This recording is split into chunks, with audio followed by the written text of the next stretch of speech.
What's up, everyone? So this is Francisco, and I'm here with Rick, and we Get are started. Get started. we are at the Heroes and Villains Fan Fest in San Jose, California. We were invited to cover the convention last minute. Thank you, Heroes and Fan Fest organizing team for allowing us to come and cover the event. I had a lot of fun. I don't know about you. Thank you, Stephen Mao. Stephen Mao? Is that who he was? Well, isn't he the not the creator, but he was the one promoting? Oh, Stephen Amell. Yeah. What did I say? I don't know, Stephen Mao. Stephen Mao? Yeah, so I thought of an Asian person by the way he pronounced it. But yeah, it was Stephen Amell. He's the guy that plays Arrow in the CW show. And basically, he's his brainchild. He decided one day, out of the blue, out of the fatness of the blue, like Rick likes to say, that he wanted to have a con where I guess his buddies from the DC universe, the CW shows, could come together and fans could come and experience them as people, I guess, right. as actors, pretty much have a good time, enjoy their time together. They're signing autographs, they're taking pictures with them. They are very approachable, and they seem to be even way better people. So this is kind of like the opposite of Fanime, where it's for fans, by fans. This is kind of like the opposite. This is kind of like for the celebrities, but I mean, the fans are obviously here to benefit from the artists being here as well. As Pancho was saying, they seem very approachable. They seem very nice. The panels that we went through were pretty amazing. A lot of little jokes, a lot of little humor, inside jokes between them. But overall, it sounded like it was a very good time. They were there to basically convey what they felt, what they went through, answer some questions from the audience, which was really cool. We got some recordings, so we'll be posting that later. But in the end, it was a very fun experience, very different. Doing it again, I believe so.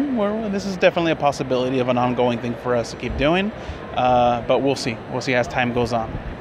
Yeah, and like Rick was saying, I mean, it's different from the conventions that we're used to because it's all about cosplayers. You see cosplayers everywhere. In this convention, that is not so much the case. There are quite a few of them, and they're very talented. We just saw the cosplay contest, and we saw amazing customs. I mean, you look at those, and you're like, oh my God, those are quality, like movie quality made.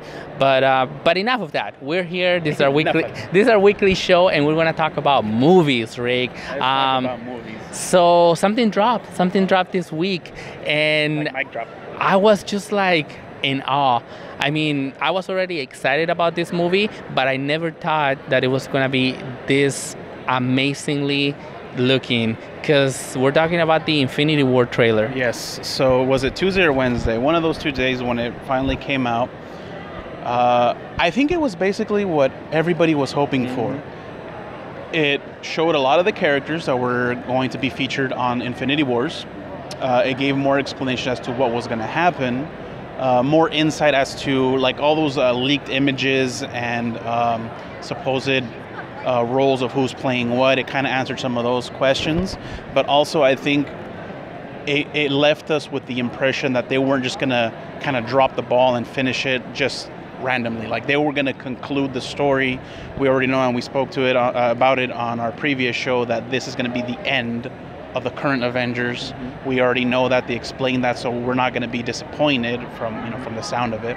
But it looks amazing. I mean, it's like a mashup of like all the Iron Man, all the Hulk, Spider-Man, Thor. Everybody that you've basically seen so far in the MCU universe is going to collide, and we're going to hopefully see some major stuff going on. Thanos, he's going to kick some butt. And I've seen a whole lot of videos, a whole lot of other people kind of giving their insight about what they feel, how it's going to end. People are talking about, we already saw the Kree, so now we haven't seen the what do they call the Skrull? Skrull, right? Yeah, and they were created by the Kree, basically the guys we saw on Guardians of the Galaxy 2. And so basically it's kind of like saying like this can segue into the next thing, where the Skrull are the imposters. There's some possibly in the Avengers, we don't know, so I mean it's an open door to a whole bunch of different possibilities. But if you haven't seen the trailer, definitely watch it. It's a worldwide trailer. It's been out for a few days already. It's amazing. I can't wait. May of next year, right? Next year, yeah. Right. And then they're also filming for the next. For the next one, Infinity, which is no longer called Infinity Wars 2. It's something else. Infinity something, I think. Yeah. Or I don't know if they have a code name for it, but it's not Infinity Wars 2. It used to be that it was going to be 3 of them, but now they cut it to 2. Broke it down to 2. And instead of being part 1, part 2, they're changing the names of the second one. I think it was leaked. It could have been a slip of the tongue or just a mispronunciation. Merlin, right? Yeah, from Arrow. We just saw him walk by. He just walked by so over we're there. just like, Oh, that dude from Arrow. Malcolm Merlin. Also, Captain Jack from Doctor Who, the 9th Doctor version of it. Nice. Yeah. What was I saying? Oh, so... I fanboy a little. I'm like, a little? Yeah. Agent May, Ming-Na Wen. Right. I think it was her that they were questioning her at some other con. Mm-hmm. We don't know if it was a slip of the tongue or it was just, a tongue twister kind of thing, that she said Infinity Gauntlet is the name of the second movie. So everybody's speculating, can it be Infinity Wars, Infinity Gauntlet, blah, blah, blah. So we don't know. But either ways, check out the trailer. That looks amazing. Moving on, what do we got? Before you go with that, one last thought. We see Thanos taking the mind gem off of Vision. That was just like, OMG, the Avengers are going to lose. Well, we know some were going to die, some were going to be removed. So Vision is one of the logical ones that is going to die or most likely no longer exists. What do you think is going to happen? I mean, does he cease to exist without the mind gem? Well, I mean, I don't know. But as far as I know, in the comic, Vision and Scarlet Witch are a couple. Right? And, they have a relationship. Don't they have children as well? So if that happens, then... I mean, does Tony somehow harness the mind, Vision, and put it back into becoming, his helmet? Yeah, like, dude. But anyway, okay, so moving on. Exciting stuff coming from Infinity War. Let's move on to Leo's favorite topic, PubG. So we'll talk a little bit about this because I know Francisco isn't too much crazy. Officially, Tuesday, I believe, is when it's going to be released for Microsoft, right? So I know you're excited about the console getting it because now it means it's going to have controller support. So a lot of people like Leo, nah, bruh, nah. Keyboard and mouse all the way. You're controller all the way. I'm in the happy middle. I can do either or depending on what feels natural better for me. But with the release of the platform of Xbox, that would mean that Windows would be getting some kind of control upgrade function, right? Mm-hmm. So that makes you a little bit excited. Yeah, no, totally. Awesome game. We've been talking about it. We've played it. We've streamed it. You haven't checked it out, definitely go check it out. I know Leo's crazy about this game. He'd probably be talking for hours if we let him. Oh yeah. Also, side note, I believe it's been officially confirmed that it's going to be a mobile game as well. Right. I don't know how that's going to work because there's a lot of mechanics to it, and if they just narrow it down to just kind of forward, left, back, right kind of thing, I don't know. We'll see how that goes. Moving on. What else do we got? So another thing that our buddy Leo is helping us out with the news at home, because as you know, he's not here today.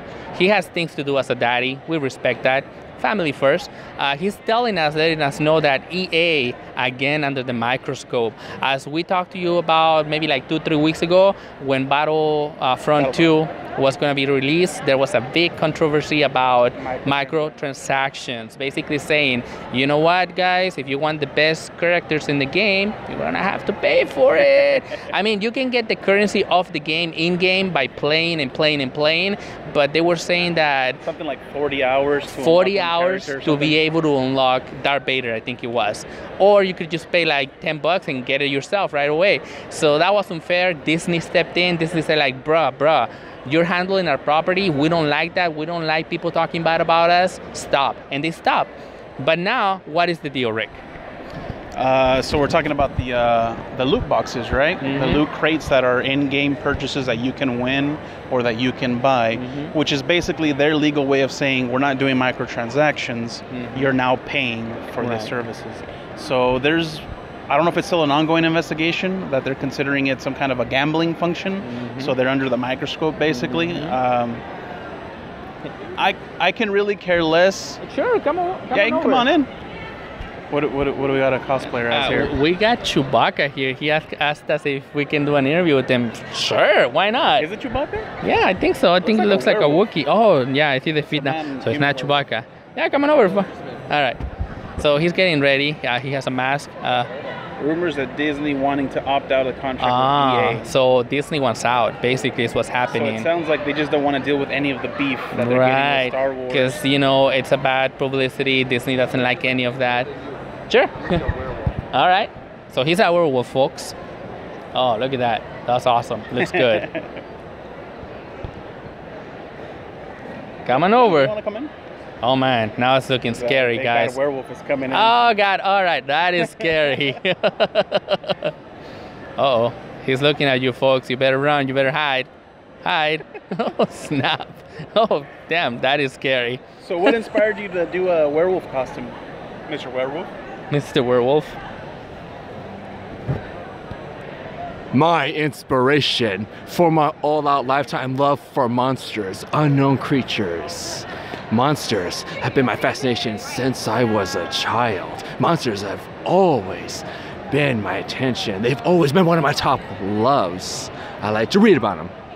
I like to watch them on TV, study them, read about them in books. But then another thing that comes up fourth. Okay, it says, Andrew, since you love monsters so much, you like to read about them, you like to watch them, you like to study them. Now, there's one thing you must do. So, I'm sorry, we had to cut this individual. No, it was actually an accident. But if you're watching us, the interview cut off at the half point. You were very interesting. We love having you. He had a lot to say. Let me just tell you, he was very passionate about being a cosplayer, and he's actually was inviting everybody that's watching us. If you've ever wanted to be a cosplayer, just do it. Don't think about it. Don't think about it. Just come on. If you're from San Jose, Heroes and Villains is one of those cons that don't really show that much cosplay. So that's what he was saying. Do it. Come over, fill this community with cosplay, and become one with the cosplay, basically was his message. But yeah, you were talking about the microtransactions. Disney doesn't want any of it. And moving on from that, what is there? Nintendo cereal. So you were saying that you're not certain if it's an amiibo figure in the shape of a cereal box, or a cereal box that has an amiibo in it, or the box scans as an amiibo.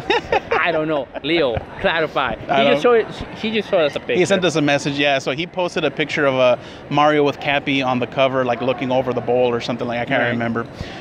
If it's a cereal box, it's just another cereal out there. It's gonna sell. If it's an actual amiibo, I don't know. I don't know what to feel about that. It definitely seems like it's just another one of those Nintendo gimmicks. We know Nintendo is very gimmicky like that, and it works for them. So regardless, one way or the other, it's gonna Leo's work. gonna buy it. Leo's gonna buy it. He's gonna show it to us. He's gonna eat it. He's gonna do a Snapchat. I don't know. I'm just kidding. But that's about it. I think that's all we got going on for today. Yeah, so basically just before we go, we want to thank the staff over at Heroes and Villains Fest for inviting us. I had a lot of fun. I was able to see really cool stuff, meet a lot of interesting people, like the gentleman that just left. We saw a lot of cool merch. We saw a lot of cool booths. The celebrities are still taking pictures, signing autographs. It's a little rich for my taste, let me tell you. The lowest price is $100. For some people, it's worth it, but I mean, right now I just don't have. There's bundles. Yeah, there are bundles. You can get shirts. You can get selfie camera pictures like $60. That's still. Yeah, I mean, it's still a little rich, but if I had a little bit more disposable income, I will be all over it. If I was a big fan of one of the celebrities, I don't know, like Stan Lee, who's somebody I really like, Rick? Jon Bernthal is probably one of the only guys that I'm kind of considering. The Punisher from Netflix. Oh, that's right. The Punisher is right here, folks. He was right there, like I can see him from right here. Like he's wearing a hoodie, a hat. I mean, dude, if I could show him to you, I would, but we're not allowed to. Yeah, there's a big old sign that says no pictures. No pictures, because obviously, they're charging for those. You don't want to mess with that. So, plus we were invited here. We don't want to not be invited next time, because we're going to bring Leo here, dude. We don't want to burn bridges. Yeah, and Leo's going to definitely, hopefully, make it next time if we do come here. As you can tell, we have a different camera setup this time. Leo's the one that usually gets all that professional look going for you guys with all of his equipment. We tried. We tried. So we're sorry for the fans out there watching that have to suffer. We'll try to do it better next time. Leo, we let you down. Sorry, buddy. Not really. But hey, get over here. All right, folks. So from San Jose, California, the Heroes of Millions Fan Fest, I'm Francisco with Rick. and this is Digital Game Time. Remember, folks, like Leo said, or used to say. Does he say that still? I think he still does. All right. When he remembers. Enjoy your entertainment and love your family. Bye-bye. Toodaloo. Adios.